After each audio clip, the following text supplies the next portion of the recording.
আসসালামু আলাইকুম রহমতুল্লাহি ওয়া বারাকাতুহু। আলহামদুলিল্লাহ ওয়াসসালাতু ওয়াসসালামু আলা রাসূলিল্লাহ, আম্মা বাদ। আউযু বিল্লাহি মিনাশ শাইতানির রাজীম। বিসমিল্লাহির রহমানির রহিম। সুপ্রিয় দর্শক, আজকে আমরা যে পর্বে পৌঁছেছি সেটা হচ্ছে অষ্টদশ পর্ব। আমাদের বিষয় যেটা ইসলামী জীবনধারা, সেই জীবনধারার ধারাবাহিকতা আমাদের চলতে আছে। আর আজকে আমরা পৌঁছেছি অষ্টদশ পর্বে। আজকের পর্বের বিষয়বস্তু হলো যে মজলিসে আমরা যখন বসি উঠি একে উপরে, তখন আমাদের মজলিসের আদব কেমন হবে। মজলিসে বসার আদব এবং মজলিসের আদব এটা কীরকম হওয়া উচিত।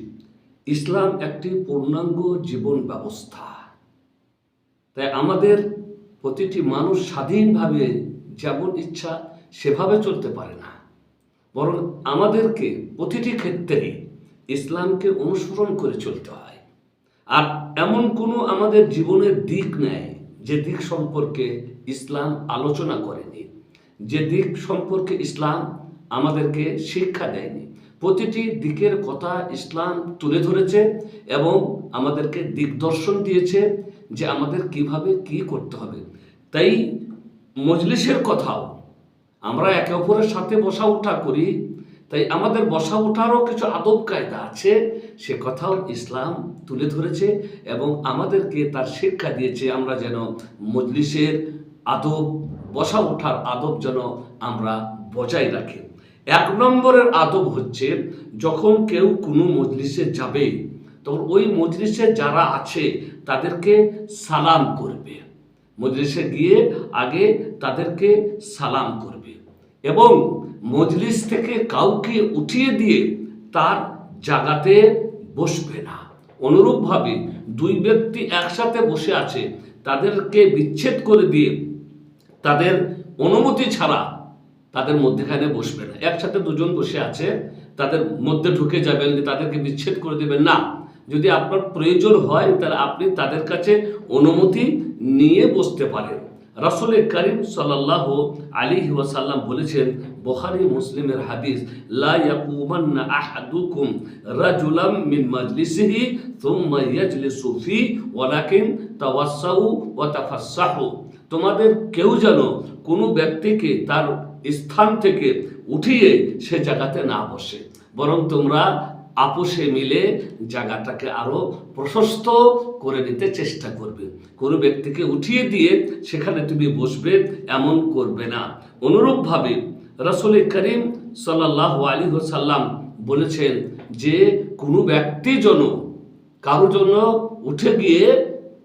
উঠে না যায়, বরং যে যেখানে আছে সে সেখানে বসবে এবং যে আসছে সে জায়গা খুঁজে নেবে। ওই জন্য ইবনে উমর রাদিয়াল্লাহু তাআলা আনহুর জন্য কোনো ব্যক্তি যদি উঠে যেতেন, মানে সম্মানে, যে ইবনে উমর রাদিয়াল্লাহু তাআলা আনহু এসেছেন, তাই কোনো সাহাবী তার জন্য সম্মানে যদি উঠে যেতে, যাতে করে তিনি সেখানে বসেন, তাহলে তিনি সেখানে বসতেন না।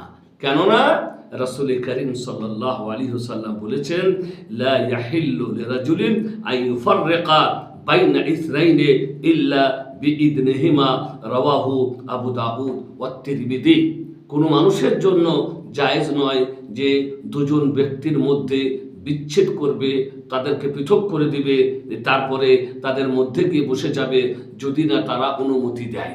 তার অনুমতি দিলে এটা জায়েজ বা এরকম করা যায়, কিন্তু তাদের অনুমতি ছাড়া দুজন ব্যক্তিকে একে অপর থেকে পৃথক করা যাবে না।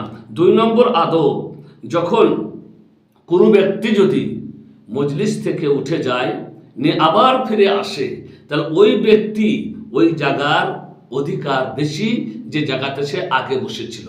একজন ব্যক্তি কোনো জায়গাতে বসেছিল, সে কোনো কাজে উঠে গেছে, আবার ফিরে এসেছে, তাহলে সে ওই জায়গাতেই বসতে পারবে, ওটাই তার হক বেশি যেখানে সে আগে বসেছিল। কারণ রাসূল করিম সাল্লাল্লাহু আলাইহি ওয়াসাল্লাম বলেছেন, ইদা কামা আহাদুকুম মিন মাজলিসিন তুম্মা রাজা ইলাইহি ফাহুয়া আহাক্কু বিহি, রাওয়াহু মুসলিম। কোনো ব্যক্তি যদি মজলিস থেকে উঠে গিয়ে আবার ফিরে আসে, তাহলে ওই জায়গাতে বসার অধিকার তার বেশি যে জায়গাতে সে পূর্বে বসেছিল। 3 নম্বর আদব, মজলিসের হালাকা, যেখানে গোল করে মানুষ বসে আছে, এরকম মজলিসের মধ্যেখানে কেউ গিয়ে বসবে না। যেখানে মানুষজন এখানে ছড়িয়ে ছিটে যদিও হালকার মতন করে বসে আছে, কেউ গিয়ে একেবারে মধ্যেখানে বসে যাবে, এটাও কিন্তু মজলিসের আদবের খেলাফ। রাসূল করিম সাল্লাল্লাহু আলাইহি ওয়াসাল্লাম বলেছেন, লাআনা মান জালাসা ফি ওয়াসাতিল হালাকাতে, রাওয়াহু আবু দাউদ। তার প্রতি আল্লাহর লানত যে মজলিসের বা হালাকার মধ্যখানে বসে, মানুষ গোল হয়ে বসে আছে আর কেউ গিয়ে মধ্যে বসে গেল, এটা কিন্তু জায়েজ নয়। এ ব্যাপারে রাসূল করিম সাল্লাল্লাহু আলাইহি সাল্লাম আমাদেরকে নিষেধ করেছেন। 4 নম্বর আদব হচ্ছে, মজলিসে বসার সময় আমরা একে অপরের খেয়াল রাখবো। একে অপরের খেয়াল মানে মজলিসে বসে বসে কেউ যেন নাকে হাত না দেয়, কেউ যেন দাঁতে খেলাল না করে। অনেকে আছে মজলিসে বসে আছে আর একটা খেলাল কাঠি নিয়ে এইভাবে খুঁজতে আছে, খেলাল করতে আছে, এটা চরম খারাপ দেখায়। যে করছে সে বুঝতেই পারছে না যে অন্য মানুষকে খারাপ লাগছে। আপনাকে এটা খেয়াল রাখতে হবে, একসাথে মজলিসে যখন বসে থাকবেন তখন আপনি তাতে খেলাল করবেন না, নাকে হাত দিবেন না, এবং থুতু ফেলবেন না, এবং বালগাম বা খাঁকার ইত্যাদি এলে হক করে বের করবে মানুষের সামনে না। যখন দেখবেন এরকম কিছু একটা আপনার আসছে, আপনি আস্তে করে উঠে দূরে গিয়ে আপনি ওই খাঁকার বা জোরে থুতু আপনি ফেলে আসবেন। অনুরূপভাবে খুব শান্তর সাথে মসজিদে বসে থাকতে হয়, বেশি বিচলিত বা বেশি নড়াচড়া করতে হয় না। অনুরূপভাবে মজলিসে কথা বলার সময় যেটা সঠিক কথা সেটা বলারই চেষ্টা করতে হয়, আর নিজের আত্মম্ভরি কথা মানুষকে শোনাতে হয় না। অনেকে আছে মজলিসে বসে আছে, সে নিজের পারিবারিক কথা, আমার এই হয়েছে, আমার এই ছেলেটা দারুণ ছেলে, আমার মেয়েটা দারুণ মেয়ে, নিজের প্রশংসা, নিজের বাড়ির প্রশংসা, এটা হচ্ছে আত্মম্ভরি। নিজের পারিবারিক প্রশংসা বা নিজের প্রশংসা মজলিসে বসে বসে করতে হয় না। অনুরূপভাবে যখন কোনো মানুষ কথা বলে তখন তার কথাকে না কেটে মনোযোগ সহকারে ওই মানুষটার কথা শুনতে হয়, কারণ তার কথাকে যদি কেটে দেওয়া হয় না শোনার ভান করে, তাহলে লোকটা কষ্ট পায়। অতএব যখন কোনো মানুষ কথা বলে তখন তার কথাকে মন দিয়ে শুনতে হয়। অনুরূপভাবে এই যে আদবগুলি বলা হলো, এই আদবগুলি একজন মুসলিমকে যত্ন নিতে হয়, এই আদবগুলি একজন মুসলিমকে বজায় রাখতে হয়। কেন? 2টি কারণে। 1 নম্বর কারণ হচ্ছে যাতে করে তার ব্যবহারে, তার আচার আচরণে তার অন্য ভাই কষ্ট না পায়, কারণ মুসলিমদেরকে কষ্ট দেওয়া কি হারাম। রাসূল করিম সাল্লাল্লাহু আলাইহি সাল্লাম বলেছেন, আল মুসলিমু মান সালিমান মুসলিমুনা মিন লিসানিহি ওয়া ইয়াদিহি। মুসলমান হচ্ছে সেই যে মুসলিমের হাত এবং জীবের অনিষ্ট থেকে অন্য মুসলমান নিরাপদে থাকে। অতএব এই কারণে আপনি চিন্তা করবেন, আপনি খেয়াল করবেন যে আপনার দ্বারাই যেন কেউ কষ্ট না পায়। 2 নম্বর, যাতে করে অন্য মুসলিম ভাইদের প্রেম প্রীতি ভালোবাসা নিজের প্রতি আনা যায়, অন্যকে যাতে করে ভালোবাসা যায়, অপরের ভালোবাসা যাতে করে পাওয়া যায়, সেই কারণে আমাদেরকে এই কাজ করতে হয়। কারণ শরীয়ত আমাদেরকে নির্দেশ দিয়েছে যে আমরা এমন কাজ যেন করি যে কাজ করার মাধ্যমে আমাদের আপোষে প্রেম প্রীতি এবং ভালোবাসা সৃষ্টি হয়।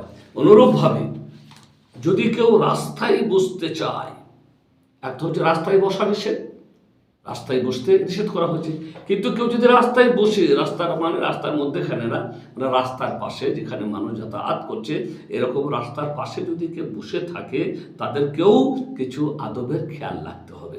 1 নম্বর আদব হচ্ছে যে তারা চক্ষু অবনত রাখবে, দৃষ্টি অবনত রাখবে, যাতায়াতকারী কোনো মহিলা ইত্যাদিরা যারা যাতে তাদের প্রতি ফ্যাল করে চোখ খুলে তাকাবে না।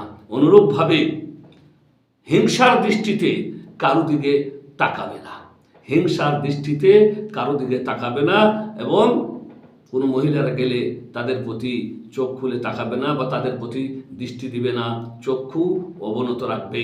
2 নম্বর আদব, যারা যাতায়াত করছে তাদের জন্য কোনো কষ্ট না হয় আপনার দ্বারায়, সেটাকে আপনাকে চেষ্টা করতে হবে।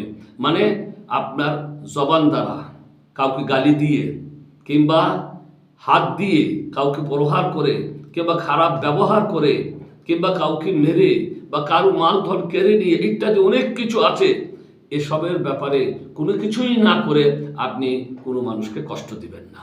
না কাউকে গালাগালাজ করবেন, আর না কারো দোষ বর্ণনা করবেন, আর না হাত দিয়ে কাউকে প্রহার করবেন, আর না রাস্তায় কারো ব্যাঘাত ঘটাবেন, আর না কারো মালধনের ওপরে আপনি আক্রমণ করবেন। এরকম কোনো কিছু না করে আপনি যদি বসেন তাহলে আপনার বসাতে কোনো দোষ নাই। 3 নম্বরে, যারা পেরিয়ে যায় তারা যখন আপনাকে সালাম দেয় তখন আপনার ওপরে ওয়াজিব হয়ে যায় যে আপনি তাদের সালামের উত্তর দিবেন। কারণ আল্লাহ রাব্বুল আলামিন বলেছেন, ওয়া ইদা হাইয়িতুম বিতাহিয়াতিন ফাহাইয়ু বিআহসানি মিনহা আও রুদ্দুহা, যখন তোমাদেরকে কেউ সালাম দেয় তখন তোমরা সেই সালামের উত্তর আরো উত্তমভাবে দাও, কিংবা কমসে কম অতটা তাকে ফিরিয়ে দাও যতটা সালাম সে তোমাকে দিয়েছে। 4 নম্বরে, রাস্তাতে যখন বসে থাকবেন তখন ভালো কাজের আদেশ দিবেন। ভালো কাজের আদেশ দিবেন। কোনো মন্দ কাজ দেখলে সে মন্দ কাজ থেকে মানুষকে নিষেধ করবেন, এবং কেউ যদি কোনো রকমের কোনো অন্যায় কাজ করে সেই অন্যায় কাজ থেকে তাকে বাধা দিবেন। ভালো কাজের আদেশ দেওয়ার মানে হচ্ছে, মনে করিলেন আপনি বসে আছেন, আযান হয়ে গেল, কিন্তু কোনো মুসলিম আরও রয়েছে তারা নামাজ পড়তে যাচ্ছে না, তখন আপনি তাদেরকে বলবেন, ভাই চলেন, আযান হয়ে গেছে, নামাজ পড়তে যেতে হবে। এইভাবে যখন আপনি কোনো ভালো কাজ দেখবেন করছে না কেউ, তখন সেই ভালো কাজটা করার জন্য তাকে বলবেন।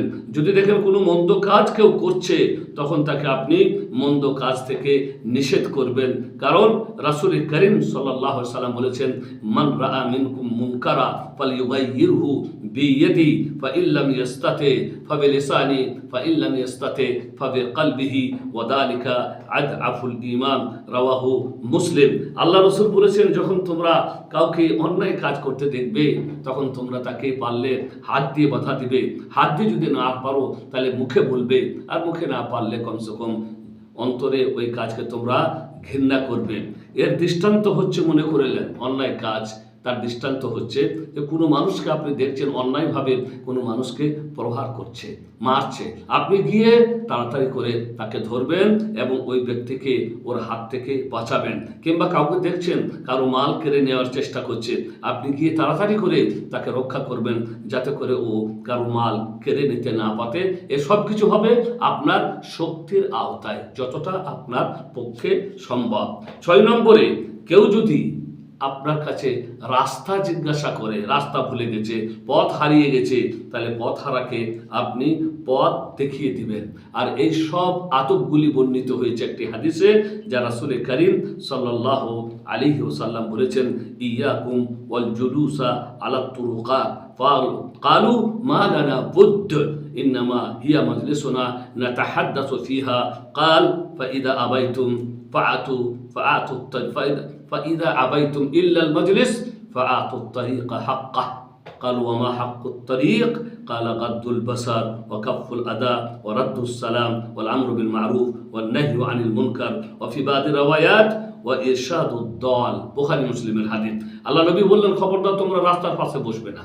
সাহাবীরা বললেন, ইয়া রাসূলুল্লাহ, এটা তো আমাদের খুবই দরকার, আমরা রাস্তার পাশে বসে অনেক সময় গল্প করি, কথাবার্তা বলাবলি করি। আল্লাহ নবী বললেন, যদি একান্তই তোমরা রাস্তায় বসতে চাও তাহলে রাস্তার অধিকার আদায় করবে। সাহাবাগণ বললেন, ইয়া রাসূলুল্লাহ, রাস্তার অধিকার কি?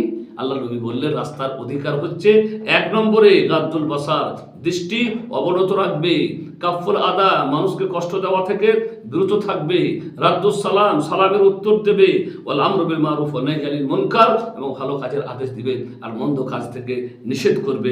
আরেকটি বর্ণনা এসছে, আর কেউ পথ ভুলে গেলে, পথ হারিয়ে গেলে তাকে পথ দেখিয়ে দিবে। এই সমস্ত আদবগুলি আমাদেরকে বজায় রাখতে হবে।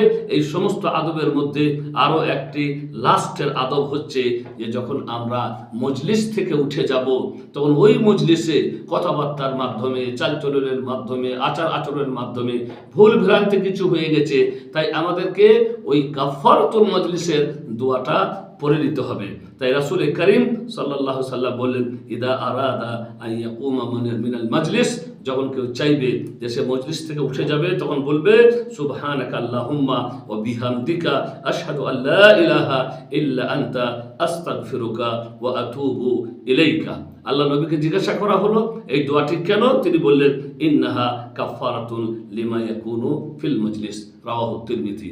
জিজ্ঞাসা করা হলো এই দোয়া কেন, তখন তিনি বললেন মজলিসের মধ্যে কোনো ভুল ত্রুটি হয়ে থাকলে এই দোয়া পড়লে ওই ভুল ত্রুটির জন্য এই দোয়া কাফফারা হয়ে যায়। আল্লাহ আমাদেরকে তৌফিক দান করুন। ওয়া সাল্লাল্লাহু আলা নবিয়িনা মুহাম্মদ ওয়া আলা আলিহি ওয়া সাহবিহি আজমাইন। আসসালামু আলাইকুম ওয়া রাহমাতুল্লাহি ওয়া বারাকাতুহু।